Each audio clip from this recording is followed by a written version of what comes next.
Welcome to Tripura Info News Update. A delegation from the CPI-M party met with Superintendent of Police Dr. Kiran Kumar to submit a deputation regarding the Jaipur incident. The delegation expressed their concerns and urged swift action on the matter. Party representatives emphasized the need for a fair investigation and appropriate measures to address the issue. Dr. Kumar assured them that the authorities are closely monitoring the situation and necessary steps will be taken. The CPI-M has stated that they will continue to follow up on the case to ensure justice is served. Stay tuned for further updates on this developing story. আপনারা জানেন জয়পুরে গত পরশুদিন জনগণের দাবি নিয়ে এলাকার সমস্যা নিয়ে সরকারের দৃষ্টি আকর্ষণ করার জন্য সিপিআইএমের পক্ষে একটি পথসভা অনুষ্ঠিত হওয়ার কথা ছিল।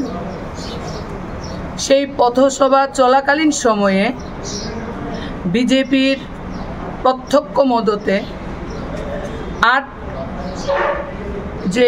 সাতরামনগর মণ্ডলের যিনি সভাপতি তার নেতৃত্বে আমাদের পার্টির রাজ্য কমিটির সদস্য তথা পশ্চিম জেলা কমিটির সম্পাদক প্রাক্তন এমএলএ রতন দাস, আমাদের পার্টির রাজ্য কমিটির সদস্য সুভাষিস গাঙ্গুলি সহ 8 জন কমরেড মারাত্মকভাবে আহত হয়।